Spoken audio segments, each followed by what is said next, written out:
Welcome everybody to Event Marketing Redefined. Fun show today. I love having panels. I love having a bunch of smart, talented people together to talk events and some topics. So today, kind of label this like getting past company politics, right? From executive engagement to orchestrating the whole org chart. Really excited to have Nancy Touhill, Hollie Ashby, and Brittany Lindquist here. Nancy's from LexisNexis. Brittany is with 8x8. Hollie is with Akamai Technologies. All three of you, thank you so much for being here. Very excited to chat today. So welcome. Thanks for having me. It's great to be back. Awesome. Yes. You're all returners of some form of fashion, either individual show or panel show. So you guys potentially did a good job last time, which we have. Kudos to your team. But yes, Ish and You're Cody. sourcing and managing of our schedules. Yes. Yep. They do a ton of it. All right. So let's jump right in. Nancy, when we were talking about doing this, you brought up, I thought, a very cool topic that I think a lot of people at large organizations are dealing with, right? And that is this kind of idea of how to navigate a matrixed organization, right? And the struggles and challenges of being the either core senior level, director level event person. So give us a little breakdown of what you mean by matrixed organization, and then kind of give us maybe some of the struggles or things that you're thinking about right now. Yeah, absolutely. So I work for a very large organization, and it's matrixed upon matrixed upon matrix. So within my kind of umbrella, there are 7 different sides of the business that I work with, that my team works with on any given day. So 7 different marketing stakeholders, 7 different business leaders, you name it. And so it's great because we have a huge universe of really talented, smart, driven people. We have a lot of resources that we can put behind our events and behind our initiatives, but it's also challenging at the same time because to an extent, I mean, they all roll up to the same kind of, the same top of the pyramid, but to an extent, they operate as separate businesses, in very basic terms. And so they have their own budgets, they have their own priorities, they have their own, kind of you name it. And so my team has stakeholders on all sides there. And so, the biggest challenge is prioritizing and figuring out how 3 people support, 7 teams basically, or partners with 7 teams. So that's, one really big challenge. The other one that Matt, you and I have spoken about fairly recently is just the sharing of ideas and knowledge and resources among the different, we call them verticals, among the different verticals, so that we're efficient and effective, both with human resources and with financial resources. And so those are some of the biggest challenges that we face on a daily basis. And I'm sure they're not unique to other matrixed organizations, but they do provide us with, some unique circumstances. Nancy, so when you're talking about difficulties with prioritization, right? Difficulties sharing ideas. To me, that kind of says when you are matrix, there's probably a lot of positives, like you kind of broke down, but then there's definitely like negative outcomes or things that are not negative outcome, but things that are being hindered from being in a matrix organization. So what are some things that maybe you're like concerned with, or that you try to combat, that you feel like maybe you have to take an extra step, or you have to clarify or do things differently? Yeah, I mean, I think there's 2 kind of key things that are challenges. One is just prioritizing my team's resources and figuring out how we are good partners to all 7 of those verticals, while still maintaining some semblance of sanity and, doing a good job with our work. And so it's prioritization and, working with those teams very carefully on, the goals for the event. So the big events get a higher priority because they have, a larger financial investment, they have bigger goals, and, we do give them more resources. I think that's probably fair. And then the other one is, sharing of assets and sharing budgets. I mean, in theory, we could have, just for example, 7 different 10 by 10 booths, 1 for each vertical, but that doesn't make sense because it all rolls up to the same kind of budget number, the same top budget number. So if we can establish great communication, establish great project management with those 7 verticals, we can narrow down what we need and we can share them. We can share budget, we can share resources so that we are being good stewards of our company's finances and just being smart about, where we're investing financially. So that is a huge challenge because not everybody on every side knows what the other one has. And doesn't make sense for them to know. We know. And so it's a matter of managing all of that, all of those moving parts. Sounds like it becomes a lot of work. I know from our side, we have a customer of ours. They're not, I don't necessarily I would call them matrix, but maybe they kind of are in a way. They are large. They have these massive divisions. Each division is basically its own company, right? So very similar. We find as the person that they're going to, as their kind of event department, they never know what each other are doing or want or budgets. They're all in their own silo, which is exactly as you're describing. So a lot of times what we'll end up doing is trying to create something that clarifies for all that would be involved. So maybe it's not all 7 departments or divisions. Maybe it's 2 of them that are involved in this. And it's kind of like almost just putting the information together and then getting a couple people on an email to clarify. But what you're saying about the communication really resonates because one person's asking for something, the other person has no idea what's going on. And there is a lack. We would think as the company they're coming to, oh, maybe they've had a conversation and we've made that mistake in the past. We're like, oh, you guys talk about this, but they don't. Well, and communication sounds easy too. It's, oh, well, everybody should just communicate more, but it's not always practical. You've got 1,000 things going on, and sometimes it's hard to get everybody on the same page. And so we explore, project plans, project management software. We're actually, right after this, I'm going into a meeting on a new project management software that we're going to implement. And so everybody wants the level of communication and the level of visibility. It's just a matter of finding the most practical, usable application for that too. Holly, you're at a pretty big say, organization, right? 100%. I don't think Yeah. I've worked at an employer that isn't highly matrix. Have multiple stakeholders, different budgets.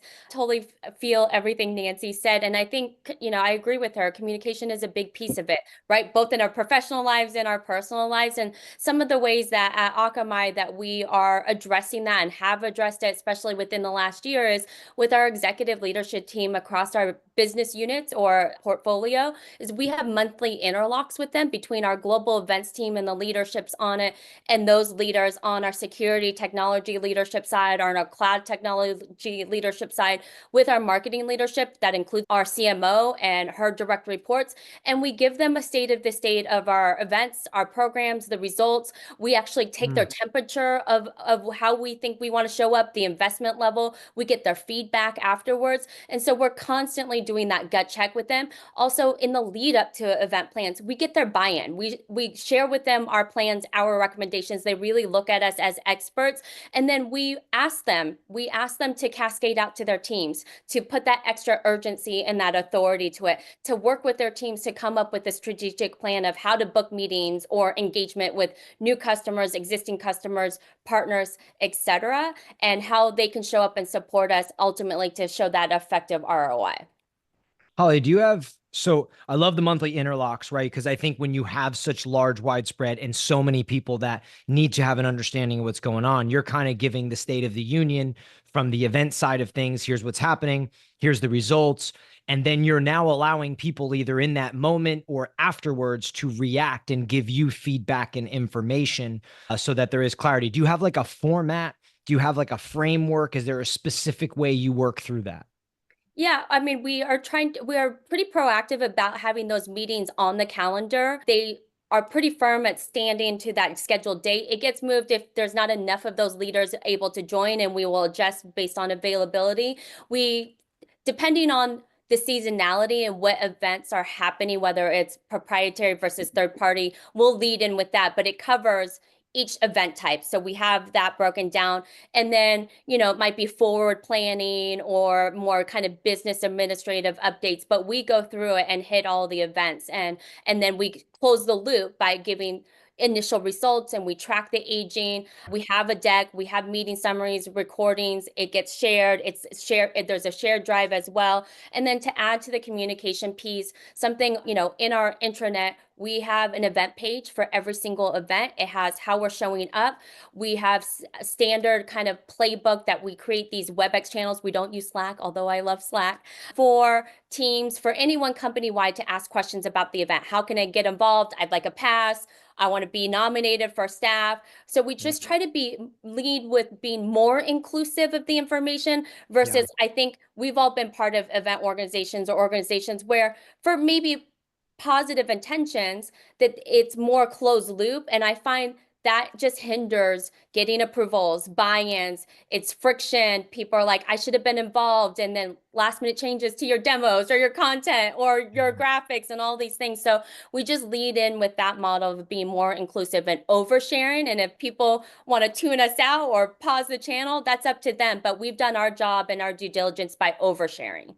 Hollie, do you take in those meetings and as a part of that, right? So two things. One, it sounds to me like you over communicate everything to get out to everybody, which I think is great. I know that's a discussion at a small company like mine, but we have different departments. Everybody's kind of like pulling in a different direction, but the same, right? So we talk about over communicating. No, don't expect something, right? But do you allow in those meetings for feedback? Because I'm envisioning person listening to this, or maybe Nancy needing to implement something, right? Like, do you allow for feedback on those calls, in those meetings? Or is it simply, here's the presentation, here's the information, get back to us when you can so everybody knows what's going on? With our leadership team, it's definitely a two-way dialogue, right? They do respect us and look at us as event experts, right? So I don't feel like we are second-class citizens to them. They are our executive leadership team, operate with high EQ and are very respectful, almost thoughtful. Sometimes I'm shockingly, step back and be like, I can't believe they responded that quickly, or always just thanking us and sending shout outs. I think when it comes more broadly across the organization, it's really dependent on the person asking, right? If they're just interested in attending or wanting to pass, or they have, some feedback of how we should show up, but they're not part of that core planning team. They're not staffing it. They're not a subject matter expert. They're not a technical expert.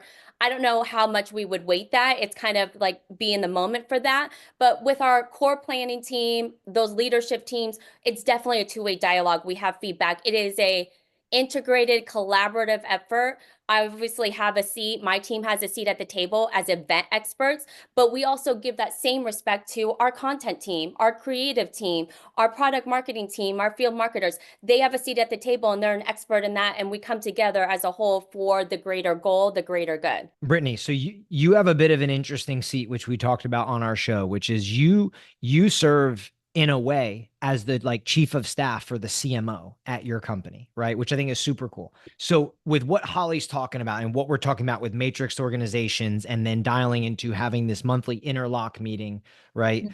Let's talk a little bit about stakeholders, because one of the things that Hollie touched on was buy-in on the front end, right? Then having the monthly interlock. So if you could talk a little bit about like the best ways of getting buy-in from executives. I know it's tricky, right? A lot of departments, a lot of senior executive level people, a lot of input, a lot of thoughts, a lot of opinions. So kind of how do you round all that up if you're the event person? Yeah, I think there's two things that I would do in that situation. The first would be to ensure that all of your conversations are surrounded around the goal. And we talked about this last time, but I see a lot of more junior event marketers come to the table with the logistics of the event first, but you always want to start with the expectation for your partners, prospects, and customers. So how much influence or pipe are we trying to drive here? If you can root it in numbers, then you're going to get their attention quicker. And then the second thing, and we always forget to do this, and I have to tap myself on the shoulder all the time to remind myself, but events have the most human experience out of all of the marketing things that we do. And so while we're trying to turn our buyers into believers, we have to do the same with our internal staff as well. And it sounds like, Hollie, you've done a really remarkable job doing that, because what you're describing of this culture that is collaborative, it shows that you've created that belief system. And if you don't do that, then they'll lose the feeling that events give you. And when we just become really robotic in our work, which there's a robot side to what we do for sure. We have to show the numbers and be quantitative in our execution and post-event follow-up. But if you lose sight of who you are, the reason you got into this role, the reason you're in marketing, the magic is lost, and then the belief system disappears. And you can see that in cultural things and political things. I could name a million things that if you really lose sight of the human experience within. So you have to sell it to your executives and make them feel it, believe in it. And that's shown through practice and the meetings every month and the cross-functional alignment for sure, but also by giving them their own aha moment at your event, making them feel special, included, and reflected, so that when they leave, they're motivated, right? You have the ability as an event marketer to raise the internal morale of your team as well. So those are kind of the two things I would say. Yes, push the numbers, but also don't lose sight of who you are and really sell the belief. Yeah, I would say, Brittany, I mean, it's funny because we were just talking about this, and in certain organizations, marketing always is the black sheep, especially when they're looking to reduce headcount and cost, and events is a part of that in many organizations. And with our leadership team, they're all bought into events, right? Like, we haven't seen budget cuts. And I think part of that is what you touched on is, depending on the event type, it could be as much about awareness as much about demand, or right, there's a split there. And your executives will be bought into it if they have a positive experience, if they know how to show up, how you need them to support. You've thought about that white glove, hands-on experience, that they're connecting with the right people, both internally and externally, with those customers, partners, and prospects, because the results or the initial results might not land and say this was super successful, but they're ranting and raving about how amazing it is, and we need to come back and do more, and like, look at what we did for our company. And we've seen that this year, and it's carried over into our 2025 plans. Yes. I think also being able to say at the top with your executives, this is how we performed last year based on our current performance as a company. This is our projection for this event, is also a nice way to root yourself in a lot of data and truth. And to your point, like, make yourself irreplaceable. If you're constantly speaking in those terms while also staying true to who you are, bringing that marketing magic to the table, I don't think you could be ever replaceable. Brittany, I like how you tied the idea of like the importance of experience at events, right? I think like that is the magic of events. It's the reason why people like it. It's the reason why people keep going, right? Because it is there. I think sometimes people have a difficult time explaining it, right? What it is. But at the end of the day, all this does have to find a way, like you said, to tie back to some number, to some goal, to some objective. And when you are working with executives, both are really important to kind of lay out there, but you have to be able to get back to something that is like, hey, this is why this is important, and this is what we're sort of revolving everything around. So I really like that. Yeah. Also, one more thing, if you're younger and you're newer in career, like we talked about this last time, Matt, just be fearless and ask for the data help. So don't sit there thinking you have to figure these numbers out by yourself. Go to your MarOps, your data scientists, find someone that can help you. Because I think I tried to fake it a little bit in the beginning of my career. Don't do it. Just go ask for help and get the numbers. Love that. All right, let's go to executive piece. So something that we brought up prior to this in talking was like executive engagements at events, right? This to me is a lever that as an event person, you can pull to drive results, to create pipeline, to enhance experience. And I think to what Hollie just said, even is essentially like, if the executive has a good time at the event, it's kind of like the double side of it is like, then they're gonna be like, oh, that was amazing. Even if like you're not hitting objectives, right? So it's just a bonus. So let's talk a little bit about creative ways of utilizing executives to help bolster events, to help drive better results at events. One of the things that I'll just kind of kick off with as like an idea is I am seeing a bit of a shift where in the sales and marketing channels and networks that I see, where CEOs have to come to the table and speak their mind. They have to be able to convey a point of view. They have to be able to have their customers understand what the company stands for and who they are. You're seeing it in a lot of cases. I know what's his name on LinkedIn is great. Adam Robinson. He can be a bit combative, I guess, right? But that's on purpose. Chris Walker is another. So I think that value is there when CEOs do get with customers and they do get to convey a point of view. So I'd love any of the three of your thoughts on sort of how to utilize executives. I mean, there's a tremendous value in having your C-suite attend the events and have those customer meetings and, be there and shake hands. Our CEO has been with the company for, 35 years. He can talk up and down this company to anybody. So it's a huge value to have him there. He's always very willing to participate in meetings. He prefers to have an incredibly busy schedule when he travels to events, and we take advantage of that. Outside of the actual on-site part of the event, for our large events, we have an executive sponsor who participates in the meetings as a resource for us if we run into any kind of roadblocks, and really encourages the team who's going to be at the event to do what they have to do to prep for it and to be really on during the events. And so we lean on them pretty heavily to help drive internal enthusiasm and engagement for our events as well. Is there, from any of you here, is there a way as the event person, knowing that your CEO, CMO, CFO, whomever will be there, is there a way as an event person, like where you're thinking, how can I put them in the right room or in the right situation to elevate our success, right? Like you're kind of teeing them up. Is that something that gets thought of or something that's considered? I would say, especially with our third party events and leading into 2025, we have a good sense of where our CEO will go across our proprietary and third party event portfolio. And then those kind of internal business kind of meetings and events, whether it's a company party, a board meeting, all hands, et cetera. So we have a pretty good idea of his schedule for the coming year and our leadership teams as well. I think touching on what Brittany said, you have to get them to believe and have that exec sponsor or exec sponsors, because when they believe, they're able to activate across the business and across their teams to push, drive meetings, drive engagement, drive attendance at your ancillary and surround events, drive attendance and registration to your proprietary events as well.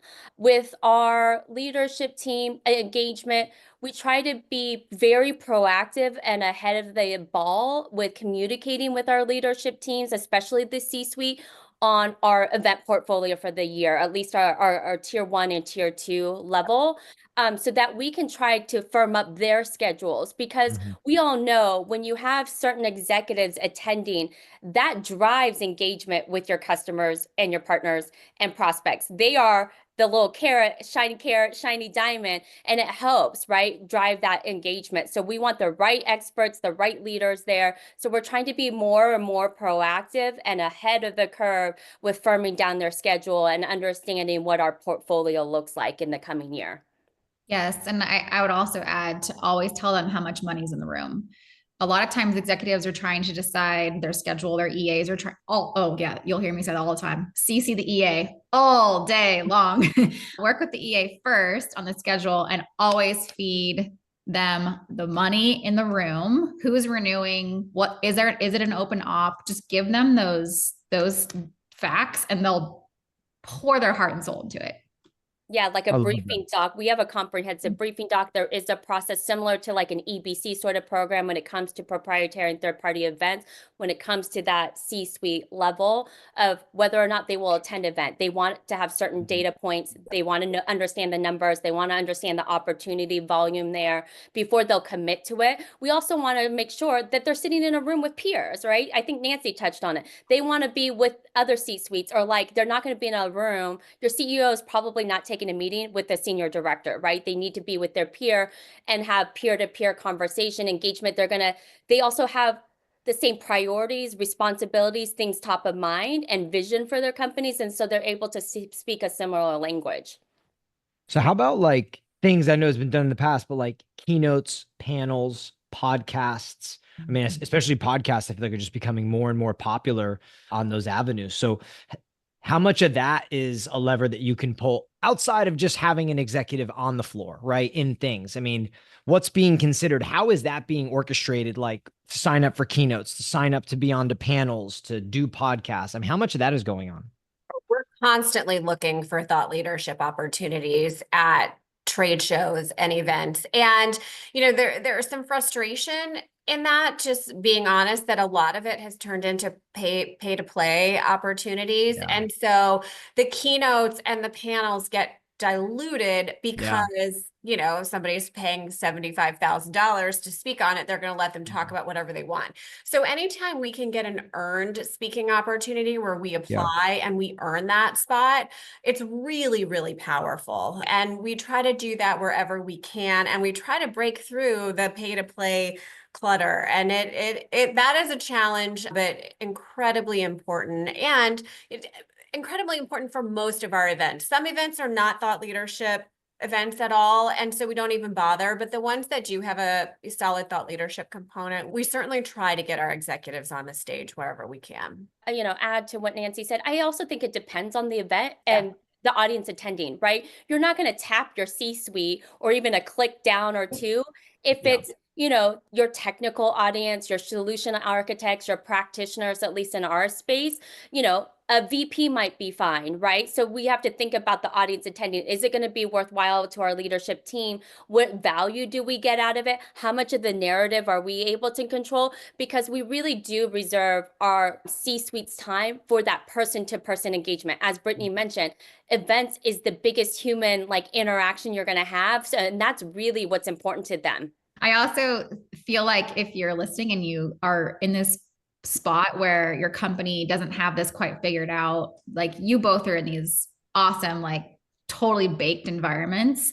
And I've been there too, where people were calling us and asking us to show up. And then I've been at startups, and now I'm at this place where we're going through a major transformation.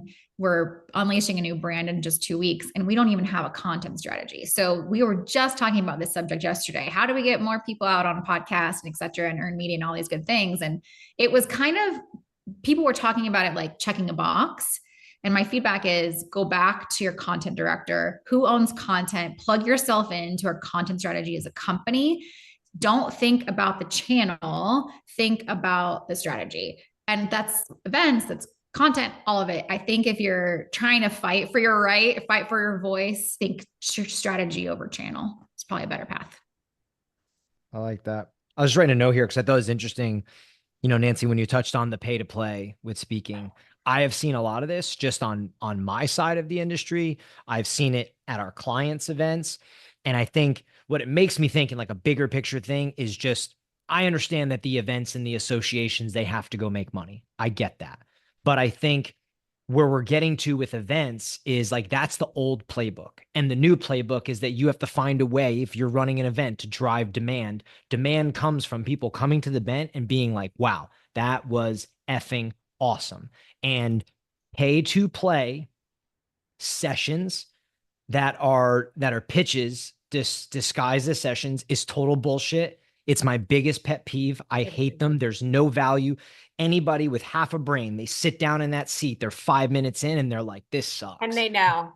Yep. Yeah, Oh, I mean, it's it kills the vibe. It kills everything. They know. completely. I couldn't agree with you more. There's a huge show that we participate in every fall. And it used to be that the breakout sessions were really interesting and we would flock to them. And now we can't be bothered because, to your point, they're just kind of diluted bullshit sessions of talking heads on the stage because, you know, they paid $100,000 to do it. And they've done themselves a disservice because nobody wants to go to their content any longer. I get it. It's, you know, this is a for-profit. This isn't a trade association. This is a for-profit show. And so they are eking, you know, they are getting every dollar that they can, but they are ultimately doing themselves a disservice by doing that. I think they're doing it backwards, right? Because it's like they're trying to get the money up front. But like where I would be thinking is, okay, how can I go to maybe our 10 biggest customers or the 10 biggest sponsors? And I would go to you, Nancy. I'd be like, hey, Nancy, like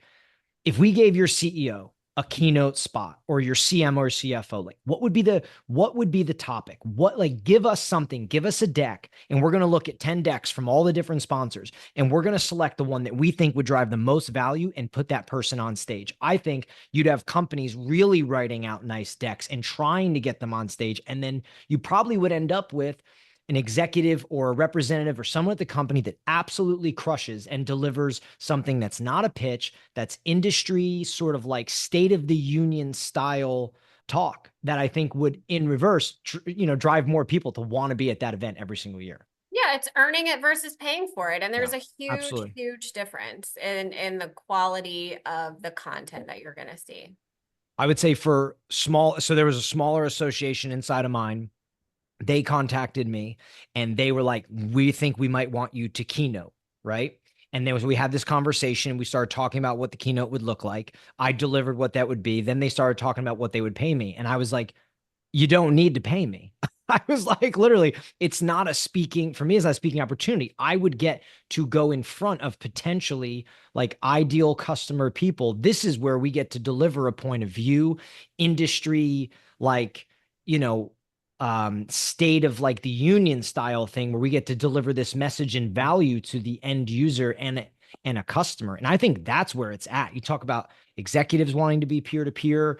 Everybody wants to be peer-to-peer and hear what's going on and get people's thoughts. To me, it just feels, it's off topic. I told you guys I would go off topic, but it feels like such a no-brainer for a lot of events. It genuinely does to me.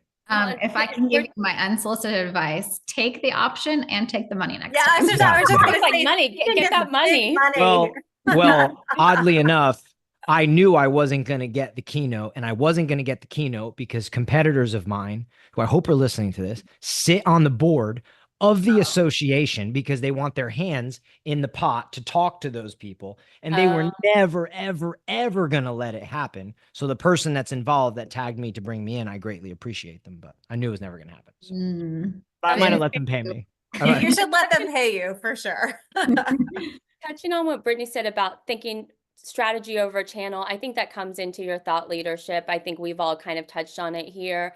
I think the best events, especially when you're talking about third party, is when they allow you to work in a collaborative effort to curate that speaking session and that content to really directly speak to the audience, right? And like, is it use cases? Is it forward thinking? Nobody wants a sales pitch. And I do think that's I'm seeing a slight trend more towards proprietary events because you can curate that content directly to who you are trying to acquire as far as registration and attendance, whether it be new customers and existing customers, and talk about those use cases, highlight your partners and how you have these strategic partnerships and what the benefits are, highlight use cases across specific industries, right? And put people in peer-to-peer rooms or birds of a feather room. So I think there is a slight trend to proprietary events for that very reason. And then I've worked with some third-party events to come up with bespoke sponsorship packages so that together we can have a more effective ROI story. Because at the end of the day, if we can't show it in the data that Brittany keeps mentioning, then we're not going to have the money and the budget to come back and invest at the same level or at all. So work with us, event, so that we can show it in the numbers, show it in the data. I love that you said that, Hollie, because I've said numerous times now, if I was like, I think what you're saying, proprietary host events will figure it out faster, right, than a third party conference will, and the associations. But if I was an association, if I was a third party conference, I would be getting 3 people like you in the room, bringing you as a panel, giving you a little bit of juice on the side for something for the event, for your time and your energy, and saying, how do we fix this? How do we make the ecosystem better? Because the ecosystem has to work for everybody. It's got to work for the sponsors. It's got to work for the show. It's got to work for the attendees. But the more that the ecosystem gets better, the more that everything gets better for just everybody involved. So I think those are really good points. All right, let's go to partners. Let's talk partners here. What we had here was kind of like this idea that Pablo gave me this. He was saying how go-to-market advisors are basically showing that partnering is one of the leading channels, right? For go-to-market. We all have different partners, external partners. Hollie, I thought you gave a pretty good breakdown when we were talking prior about it. So why don't you tee us up with like usage of partners, ways you're partnering with people, give a little bit of a description, and then we'll run off on it. Yeah, I think this definitely applies more to the B2B environment than B2C, but and I'm working in high tech for I think over a decade now. It's definitely been part of the strategy and the growth focus for the organizations that I've been a representative of. And specifically in security and the cloud business, those are your partner relationships are key to your results, engagement, at third-party events, proprietary events. They drive attendance. They help tell that story and narrative across use cases, how the solutions will benefit this scenario, this industry type. They also, on a logistical level, help sometimes with your budget. They also help with an integrated plan of promoting across your global events portfolio. So it's a numbers game, getting out our presence at an event, our speaking sessions, we're amplifying it across with, collaboration with our partners, and we're opening ourselves up to new audiences. I think that's a big part of those partners as well, is they have their customers, they have their prospects, they have a whole list of partners too. So it's a numbers game. And how do we work through the numbers in a more effective and fast model? And you have to leverage your channel, you have to leverage your partners. So something that is a goal of ours is to be more holistic and proactive about that and think about our entire global event portfolio. But I think Brittany would appreciate this too, where she sits in her company with the CMO, is we're thinking beyond just the global event portfolio. We're thinking about our entire marketing plan for the coming year, and how can we create packages for our partners that think about the global event portfolio, but also our full marketing plan, digital, webinar, promotions, like all the channels, right? Going back to what Brittany said, it's about the strategy and not just the channel. So let's go into, I like what you said there about logistics, budgeting, and planning, right? Because I think we can get a little tactical, because all three of you have done stuff with external partners that basically affect logistics, that affect budget, that affect planning. And even if we could touch a little bit upon like new audiences and ways that you're reaching people. Do any of you have any examples of this, right? I mean, say we have a young event marketer who's listening that doesn't really fully understand the kind of leveraging power that you have with partners. How can they help you with logistics? How can they help you with budget? How can they help you with planning and new audiences? I would say before they should be offering up suggestions or recommendation, I think it goes back to what Brittany said about data. Ask the questions. Don't try to fake it till you make it too much. There's times and places for that, but I think when it comes to understanding your organization partners and where they fit in the portfolio and why they're a partner and who you guys could target together, I think you need to have a base level understanding before you can offer up suggestions, right? Otherwise, at that point, you can support the efforts by, being task oriented, but being able to offer actual recommendations and sit in more consultative capacity. You need to have more of a base understanding and then build from there your knowledge. Yeah, I would say most organizations have like a top 25 partner go to market list that they're trying to invest. All that co-marketing that Hollie outlined, they're probably saying like, these are our top 25 and everyone else gets like the support center or partner portal, right? And I lost my train of thought, but We're talking about top 25 partners and kind of there's something Hollie utilizing. said where I was like, a light bulb went off in my head for Maybe advice.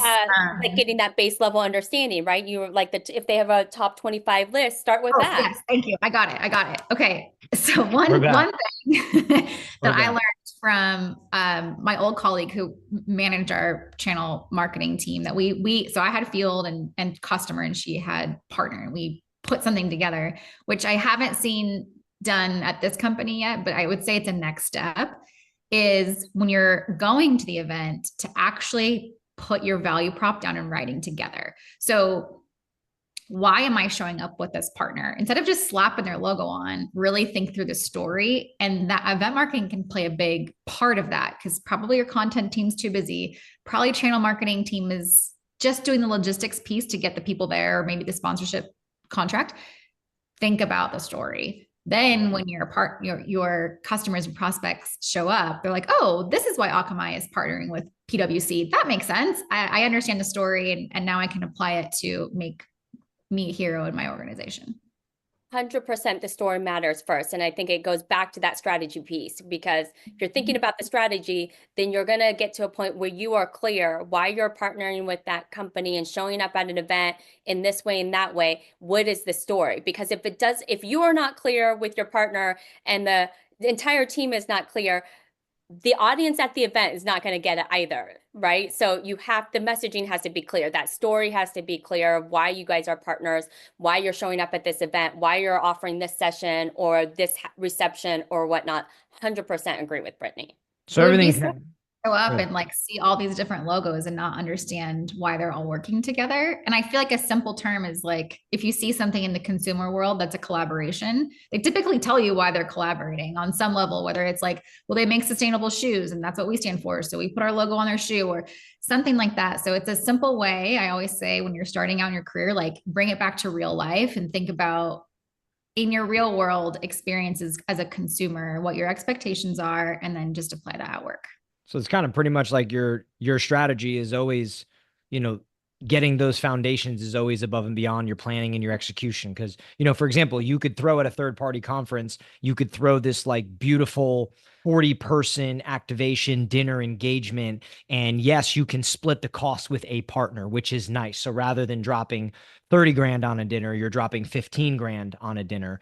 That's great. But the idea is if you don't know why you're holding the dinner together and the people that show up to the dinner don't know why you're holding it together, it's kind of just like an easy way to save money and, really doesn't help you out.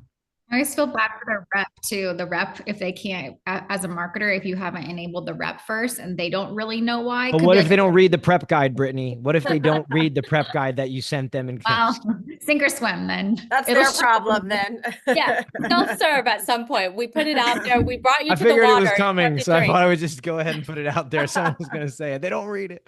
One thing about partners I think you have to consider, and I'm sure Nancy and Brittany both are very familiar with this, is, every company has a list and a top list of partners that they are engaged with. Before you even consider partners, you really have to have that internal dialogue with people who are closer to those partners and maybe your roadmap or your fiscal roadmap about what the relationships are, what's coming down the pipe, how might this affect another partner or a list of partners. Like there's a lot, like as much as we were talking about exec relationship management and stakeholder management, there's partner management too, because nobody has just one partner at these large tech organizations. So you have to think about that too before you even maybe get to the messaging piece. Like who are the partners we could potentially leverage and bring in? What would that story be like? Is it authentic to who we are and what events we're participating in or putting on, et cetera? So there needs to be a whole strategic conversation that happens. All right, let's take a question because we got questions sitting here and I might as well take them. The question from Jeremy. Jeremy, thank you for the question. And this is to nobody in particular, right? So, we can kind of free for all here. What are some examples of how a lack of internal communication and buy-in can affect events? It's a loaded question, but I'll let somebody go. What are some examples of how a lack of internal communication and buy-in can affect events? So two things: internal communication, lose their jobs, and firing people. Yeah. That's yeah. Or sales aren't made. I mean, we've had some instances, it's been a minute since this has happened, when people were not necessarily aware of their sales goals related to events, and then they didn't work their leads. And, this lead, we would get a lead from an event and it would just sit there in the middle of nowhere and nobody was holding anybody accountable. And, that defeats the purpose. That's a killer. It unwinds everything that we wound up for them. Like I said, it hasn't happened in quite a long time, but that's a really big and, impactful example. I think it creates some internal friction, and we're all conduits across the business, across the company of trying to bring people together, be more inclusive, working for the greater goal. And it can cause friction when there's a lack of communication, which is why we lead to be more inclusive, oversharing. There's budget implications, there's approval implications, right? Like that impact us all day. When you don't have the right people at the table, you're not looping in the right people to have the conversation, and then they find out about something after the fact, or the executive finds out about it, can, like Nancy said, it can unwind a bunch, which then impacts your budget, approvals, timelines, and so much more. And then ultimately, it's in the pipeline for the company. If you are not showing up and they don't feel like they're communicating and people aren't clear on their goals and what their responsibility is, and they're not doing proper follow-up and nurturing, we're going to see that. And that's people's job security. That's also the security of the company and the ability to keep the lights on and keep moving forward.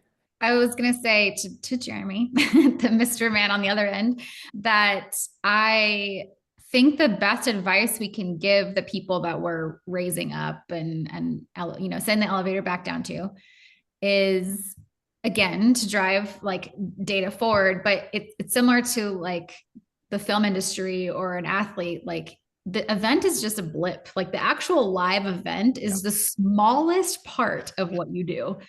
It's all about the practice, or it's all about pre-production, I like to say, and then post-production, right? So like routing leads and post communication, making sure accountability happens.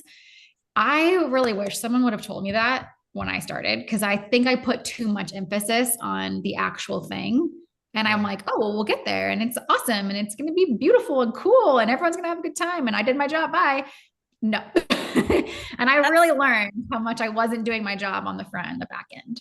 That's such a wonderful thing to remind everybody of, Brittany, that the event is just a small portion of the overall strategy of what we're doing. I think that that's such an important reminder.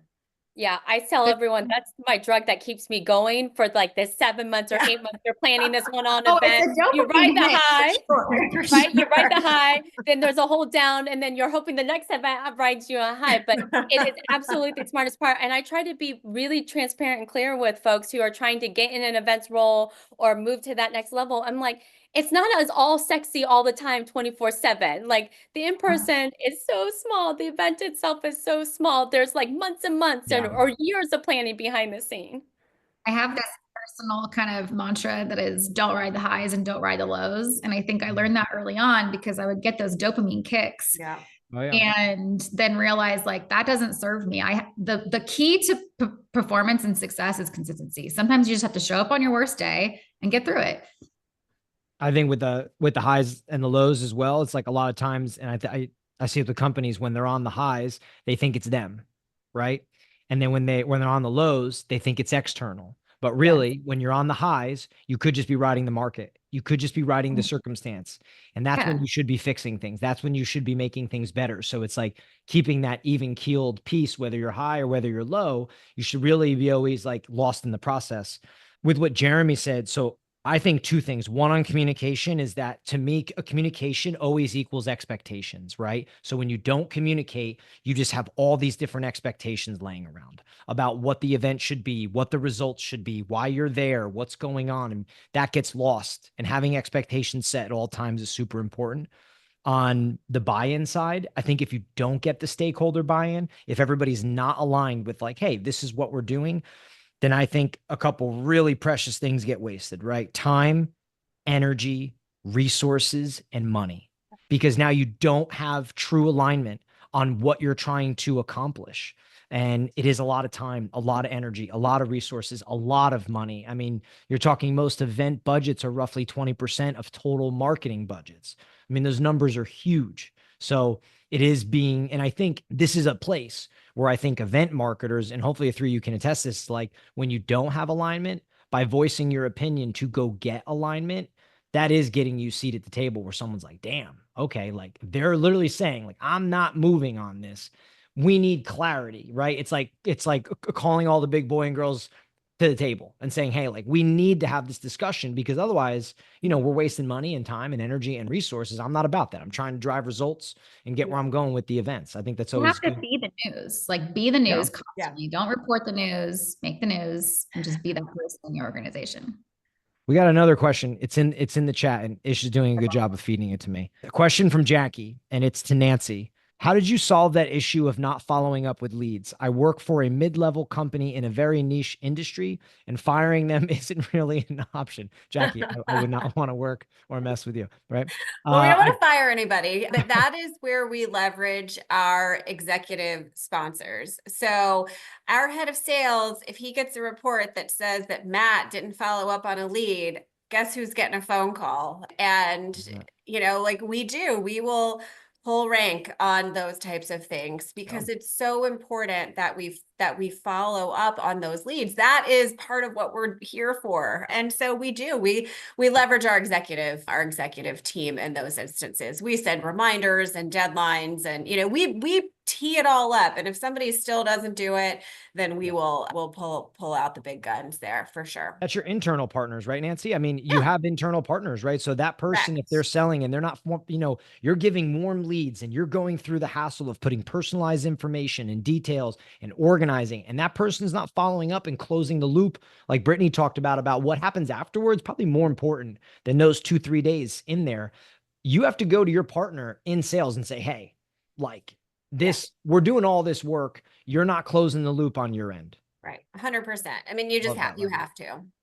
Yeah, Awesome. I think we're all probably in a place where we're comfortable now, but I think for those who aren't yet, get comfortable with calling it out. When you have people who have been nominated to do this, or SDRs that are assigned to follow up on these leads from these, you know, very expensive events, call them out, you know, keep track of it, because you don't want, these are a privilege. Events for a lot of organizations are a privilege, especially if you get to participate, support, be on site. So don't be afraid to call that out. Your leaders will thank you ultimately. And as Nancy mentioned, teeing it up, we're very proactive as a team of saying when we expect those leads to come in, have gone through the cleanup process, we communicate when they're uploaded, and then, you know, as Nancy touched on, sharing the reports, sharing where we stand, watching the aging results, sharing out the aging results. We've also spent time as an organization here when it comes to third-party events. Our events team owns more of the process now. We took a lot of the subjectiveness out of it, which caused delays and friction, a little bit of sandbagging. So our team owns the process now. It's more neutral, and that has helped speed it up, because time is precious and you want to capitalize on the fact that this event just wrapped as well. We just had an amazing speaker who one of her kind of key takeaways was to call a thing a thing. So Hollie, like you said, like, don't be afraid. If something is happening, call a thing, and like empower yourself to do that. And it is not easy, but as you grow in your career, you have to be able to call a thing and, you know, get some people's attention. That's empowering. Call a thing a thing. I usually use the elephant in the room. I like being able to put the elephant in the room. You got to do it the right way. I Call have a thing a bumper stickers now. Call a thing, and Brittany's strategy over channel. I'm going to create bumper stickers for above my monitors. I know. I've written down a bunch of things too. I did write down. So it's funny you said that. Strategy over channel I have written, and I have it boxed in. And then I do have call a thing in there, which is awesome. Yeah. All right. We are out of time. I feel like we could go for 2 hours. I know, but I try to hold it. I know. I try to hold to the best 60 minutes possible. Brittany, Nancy, Hollie, thank you. All three of you guys were awesome. It was a great conversation. Truly appreciate it. And everybody that showed up, thanks for being here. Thanks for spending an hour with us in the middle of your week. This was fantastic. Thank you. Great time. Adios, everybody. Thank you so much.